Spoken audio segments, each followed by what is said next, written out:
எப்போவுமே Sunday special அப்படின்னா பகலில் தான் இருக்கும். ஆனால் இந்த வாரம் நமக்கு சண்டே ஸ்பெஷல் வந்து நைட்டு தான். பகலை ஃபுல்லாக நல்லா தூங்கி ஏதோ இருந்ததை சாப்பிட்டு சமாளித்து நல்லா ரெஸ்ட் எடுத்தாச்சு. ஸோ நைட்டு கண்டிப்பாக இந்த வாரத்துக்கு தேவையான பொருட்கள் எல்லாம் வாங்கியே ஆகணும்.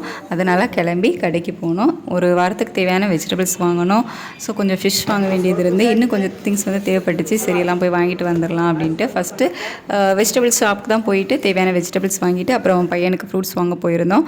ஸோ அவனுக்கு வந்து எப்போவுமே ஆப்பிள் தான் ரொம்ப பிடிக்கும். அதனால் ஆப்பிள் அப்புறம் கொஞ்சம் கொய்யாப்பழம் வாங்கிட்டு ஸோ நமக்கு வந்து வெஜிடபிள்ஸ் பார்த்திங்க அப்படின்னா இந்த தக்காளி, கேரட், பீன்ஸு, லெமன் இந்த மாதிரி தான் வாங்கியிருந்தோம். ஏன்னா நம்ம அடிக்கடி ஃபிஷ் வாங்குவோம். அதனால் வேறு வெஜிடபிள்ஸ் ரொம்ப வாங்கலை.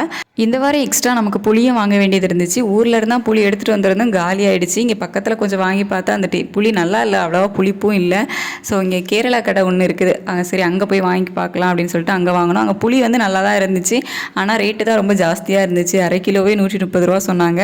ஊர்லலாம் நமக்கு 130, 150 ரூபாக்கெலாம் 1 கிலோ புளியே வாங்கிடலாம். சரி இதை வாங்கி தானே ஆகணும் அப்படின்ட்டு வாங்கிட்டு அப்படியே மீனும் வாங்கிட்டு வந்தோம்.